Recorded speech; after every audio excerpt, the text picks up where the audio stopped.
Hello good people of YouTube and welcome to my channel. In this video I'm going to be looking at how to make a proxy Bretonnian Trebuchet by using third-party models and kit bashing a few figures. Now this trebuchet that I've got here is made by Iron Gate Scenery. It's a 3D printed model that's been put together. It still moves. The parts move, but I will actually be gluing it into position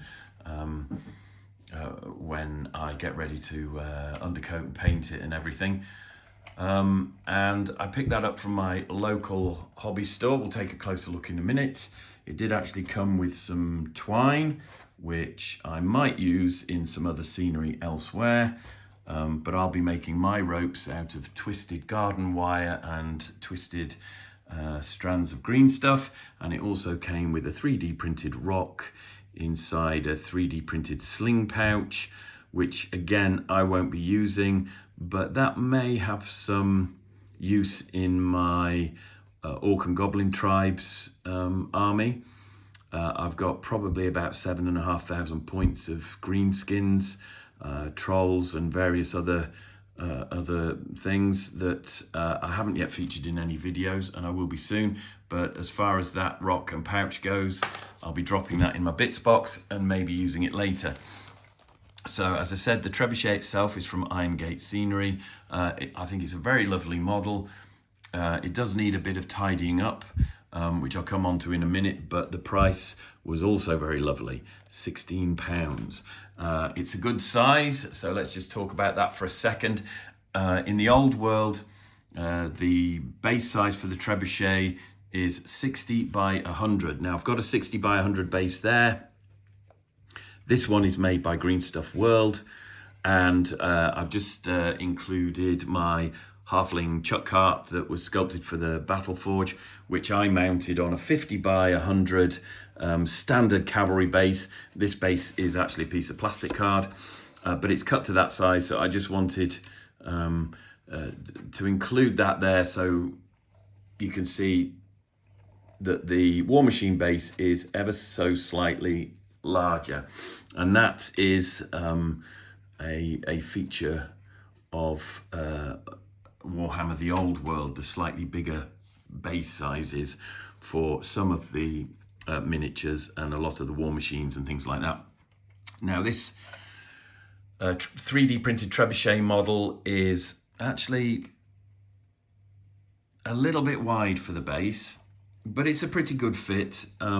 Certainly not something I'd panic over. I am not going to glue this down to the base though, because I might want to use this trebuchet in my Middle Earth strategy battles as well. I think if I just assemble and paint the trebuchet, glue it in the firing or loaded position, and do a good paint job on it, then I should be able to use it for both war games by leaving it off a base. If I do end up creating a 60 by 100 base to use it in the old world, I'll probably look at just dropping some magnets in so that the base itself would just be a patch of mud and grass, and I can just attach that with some magnets and remove it when I want to take the trebuchet over to Gondor and have them using it in Minas Tirith or whatever. So the base will be optional. If we just have a quick look at the model, because as I said before, it's not perfect, but it's pretty good, and it was only 16 quid. Now the fulcrum, which is the axle on which the sling arm pivots, that's a little bit longer than it needs to be. I don't know if you can see there's a bit too much give. Now I know this has been assembled so that parts move, but I don't really want that. You know, once I decide how I'm going to have this, and you could have it as though it's fired, in which case it would be upright like that. The ropes and so on would be hanging down loose, and you could create a model like that. Bit tall, perhaps, a bit inconvenient for storing, but if I get more than one, I might like to do that. This one, as I said, I'll probably stick it in the firing position. So there's a couple of things I need to do to the model. I need to glue all the moving parts so they don't move. We've also got some play here with the sling arm. It slides left to right along the fulcrum, which then causes the bucket to touch the sides, the counterweight to touch the sides. You don't want that to happen. The counterweight itself also moves. So there's lots of loose bits on this that need a good dab of super glue and perhaps a little bit of trimming. The other thing that I'm aware of is that this cranking arm and winding axle, if you like, that's kind of in the wrong place, really. If you Google trebuchets, you'll see there are lots of designs where these cranking handles, if they do appear like this, they're not actually attached to the A-frame. They're set back slightly because you have to have enough room not only for the load, the actual ammunition to be drawn through the war machine and up and over, but you have to have enough room to avoid the counterbalance or the counterweight slapping into bits of the trebuchet. And of course, you can see from this model that the clearance isn't there. So it's not ideal, but I'm not going to start cutting it up for the sake of a few tiny niggles. It's a good size. It looks the part. I shall just tighten up a few of these sloppy sort of joints, if you like. I might take the winding handles off this crankshaft here because a lot of trebuchets, they were wound up by someone holding a large kind of detachable stick that just kind of pushed into a socket, and you wound it round, and then a crank would hold it steady, and then or a tooth in a cog would hold it steady. You move the handle out, you get to a new position, you insert it, and you twist again. There's lots of videos on YouTube. I don't know, it might be Todd's Workshop. Can't remember off the top of my head, but they've actually done some videos where they've fired trebuchets and looked at their effectiveness. All very interesting, all good fun. So if you get a chance to search for sort of Todd's Workshop, that's a good one. The other thing is Mythbusters. They make a trebuchet out of wood and tape and bits of string. So Google trebuchet. There's lots of fun stuff that comes up on the internet there. So in terms of this, as I said, I'll be tightening things up. I'll be deciding on a position. I'll be replacing all the ropes with a twisted wire and green stuff. And the only other thing that needs doing, and it really does need doing, is if you look down the middle of the trebuchet on the inside, that is where the catapult ammunition and the rope and the sling would be laid out when it's primed and ready to fire. So you actually need some kind of wooden skid or wooden beam that would be greased, probably with something like pig fat, I should imagine, but it would be greased, and the load would lie in there, and as soon as the trebuchet was released, that would get dragged through the center of the war machine, and it would swing up and out and round. That's missing off this model, so I will be sculpting a piece of wood to go right down the middle there to create some kind of surface on which the ammunition and the sling could slide and not get caught. So I think I've waffled on enough about that. As I said, it's quite a nice model. I don't know if I can come in and show, because I did notice on closer inspection, and it's not a bad thing, but you can actually see there under the light, you can see the kind of the lines and the grooves from the 3D print, as because it feels very much like nylon, the sort of resin that they've used here. In some respects, it works quite nicely as a wood texture, but in other areas, it's kind of running the wrong way. Not a disaster. I might scratch some detail in there. I might end up just painting a bit of detail on there. But it's just something to be aware of, that, you know, if you kind of using zenithal primes and contrast paints and then maybe dry brushing on top, it could pick out a little bit of detail that you don't want it to pick out. So a little bit of cleaning up to do there. You can see that as well has a kind of a mottled texture to the sling arm, which wouldn't paint up realistically if I started dry brushing there. Anyway, minor niggles. I think from a few feet away, it's a very impactful model. It looks absolutely fantastic. And the crew,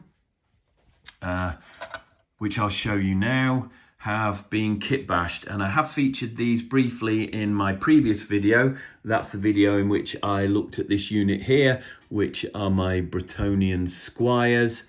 We've got some original Games Workshop models that I'm using as command. Some halflings that I've chucked in, some halfling huntsmen that were from the FireForge. I sculpted those. As I said, they're all featured in the previous video, and the rest of the figures here are all FireForge plastic bodies with Bretonnian Games Workshop Bretonnian Warhammer head swaps. So that's that unit. There is a video on my channel that features all that, and basically I followed the same principle with these guys that I was building as Bretonnian engineers. There's this chap here with a spade, so that is the FireForge Northmen folk rabble, and that's where I got the bodies and the arms from, and they're great because they come with all sorts of bits and pieces, some tools and so on, and they're just really good for making villagers or kind of non-combatants, if you like. So all of these models are FireForge folk rabble with Bretonnian head swaps, and I've just had to trim the necks down a bit on some of the heads to get the fit I wanted. Others have been a perfect fit almost straight away. This is one of, again, the heads off the Bretonnian peasant bowman and men-at-arms command sprues that you get in those boxes. It's the bald cleric type head, and I've stuck that on a peasant carrying a bucket, which is, again, as I said, from the folk rabble. This is an interesting figure here that I'm working on at the moment. I haven't glued the dog down. The dog is from Dead Man's Hand, which is a Wild West or Old West sort of cowboys and lawman type game, skirmish game. I bought a lot of buildings. I've got videos featuring all of that, and the dog is one that I have acquired from there and brought across to use with this old world Bretonnian army that I'm building. This particular body on the dog handler is a FireForge medieval archer body. The arms are from the folk rabble, and the head is a head swap from the Bretonnian men-at-arms. Now I will be green stuffing a little bit of fabric around the top of this chap just to create more of a natural fit there, but I think that's pretty cool. It works as either some sort of engineer or something, or as a trebuchet crew. The last chap that I've done here has got a blazing torch and an axe, because that was the other thing. A lot of this are big war machines like this would have been built on site, and they would have been used in sieges. So if the army was traveling, they would have taken all the metal parts that they needed. They would probably have been pre-made and forged by blacksmiths before the army set off.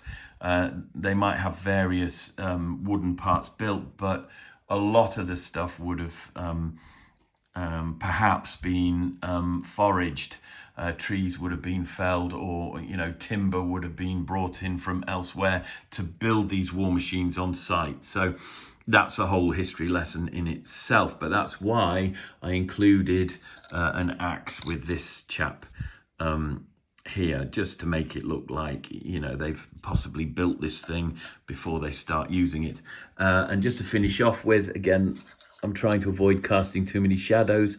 I've got a couple of Bretonnians there that I've built to just give you a good indication of how scale-wise, how they size up with the FireForge figures. When you've done the head swaps and stuff, I think they fit in brilliantly. So, you know, I'm really pleased with how this trebuchet and the crew are looking. Again, if we just swing back to the squires that I did, yes, I know I've dropped a couple of halflings in there because that's just a bit of flavour I quite fancy. But you can see there, it just fits in really well. And I think if I can move these guys back round and just pull out a little, the finished trebuchet will look quite good as well. I think scale wise it's a good fit, and it's going to be a nice centerpiece to certainly the Bretonnian army that I'm putting together. So yeah, that's it really. I will be doing more videos. I don't know if I'll get another one done today, but I want to look at Bretonnian archers and men at arms and doing some head swaps. So rather than gluing on the GW old world heads to these Bretonnian archer bodies, I'll be looking at some different heads from some different manufacturers, particularly the Dustvault ranges that FireForge do. But that is my reasonably quick video on kit bashing a trebuchet for your Bretonnian Old World army. I hope you've enjoyed it. Please smash that like button if you have. As I said before, it really does help. It helps me know that I'm doing some good stuff. It's stuff that you guys are interested in. If you haven't subscribed already, please do. I'll be doing plenty more videos like this. So yeah, that's it. That's my Bretonnian trebuchet at the very early stages of concept and design. Hope you like the video. Take care. See you in the next one.